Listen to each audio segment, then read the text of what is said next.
E aí galera, bom dia, boa tarde, boa noite. Não sei a hora que vocês estão vendo esse vídeo. Meu nome é Felipe, mais uma vez bem-vindos à bagunça aqui no canal.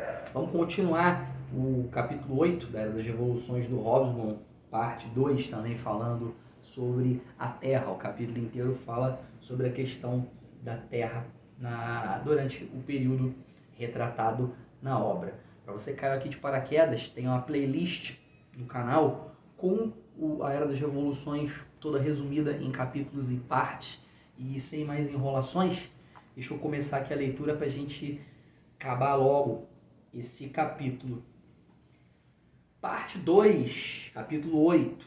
Na França, a abolição do feudalismo durante a Revolução foi impulsionada pela pressão camponesa e pelo jacobinismo, resultando em uma reforma agrária que surpreendeu os interesses capitalistas.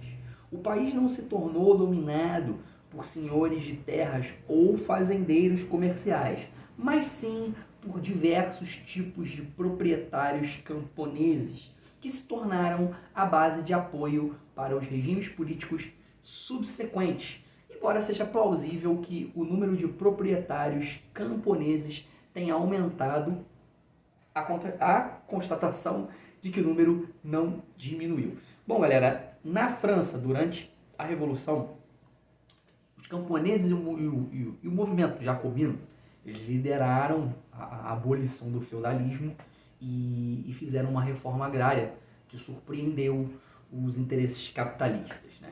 O resultado não foi um domínio dos senhores de terra ou dos fazendeiros comerciais, mas uma prevalência dos proprietários camponeses, né? Esses proprietários, eles se tornaram a base de apoio dos futuros governos, inclusive, né? E se acredita que o número de proprietários camponeses tenha aumentado durante esse período, só que não tem uma exata confirmação sobre isso, mas se sabe que o número não diminuiu.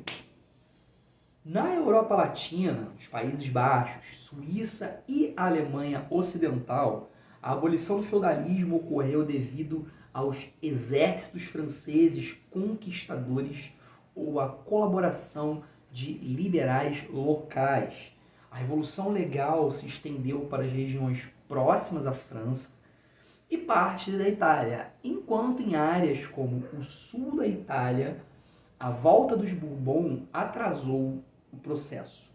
Na Espanha, as cortes liberais aboliram o feudalismo em 1811. As reformas francesas também influenciaram áreas como o noroeste da Alemanha e as províncias ilírias. Na Europa Latina, né, incluindo também os Países Baixos, a Suíça e a Alemanha Ocidental, a abolição do feudalismo rolou com os exércitos franceses conquistadores e a colaboração dos liberais desses lugares, né? A Revolução Legal, que foi promovida pelos ideais franceses, os ideais da Revolução Francesa, se espalhou para as regiões próximas à França, né? Só que no sul da Itália, a volta dos Bourbon ao poder acabou retardando esse processo.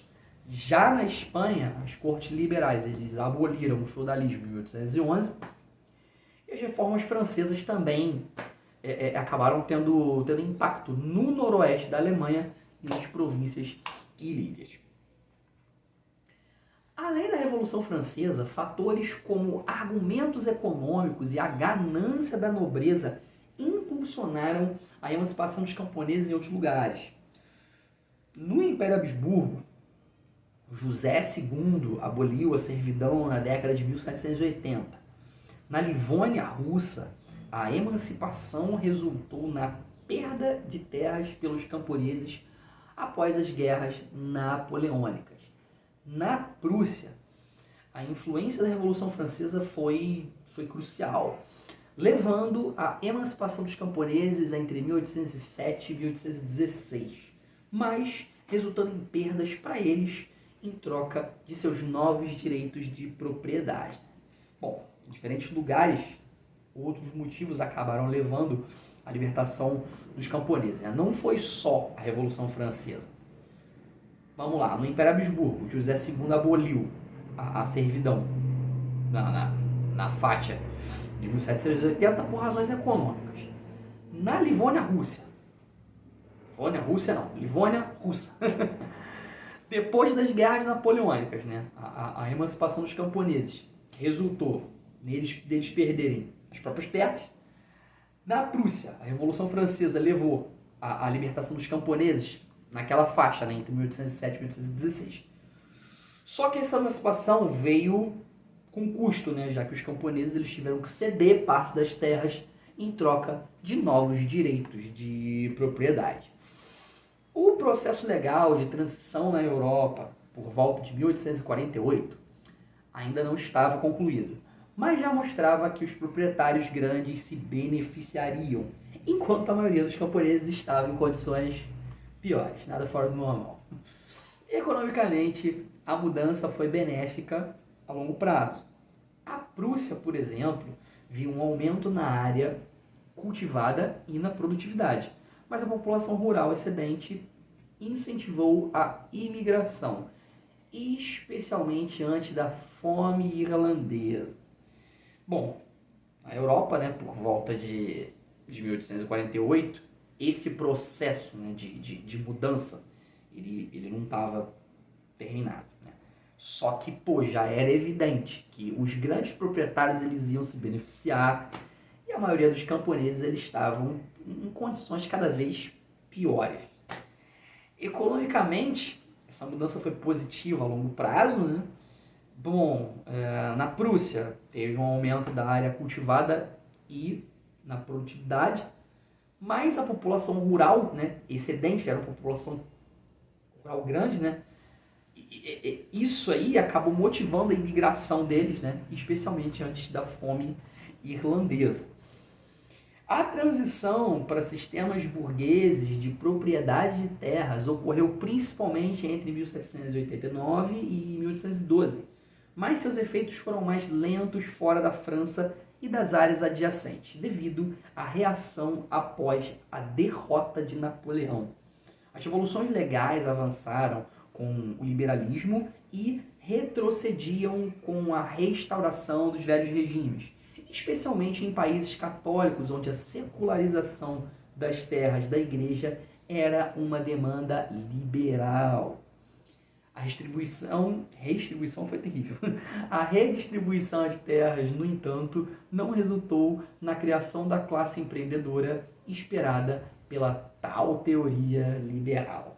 Bom, nesse período, né, entre 1789 e 1812, né, teve uma mudança para sistemas burgueses, né, de propriedade de terra, principalmente lá na França, né? Só que fora da França, naquelas regiões próximas, né, essa transição ela foi mais lenta devido ao quê? A derrota do Napoleão.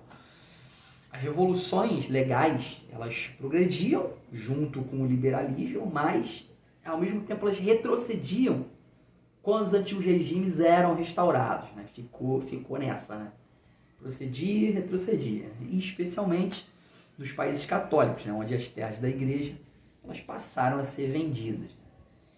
Apesar da redistribuição das terras, não foi criada nenhuma classe empreendedora esperada pela teoria liberal. A exceção foram as terras da igreja, que foram vendidas em grande escala em alguns lugares. Mas a redistribuição não gerou a classe de fazendeiros progressistas esperada.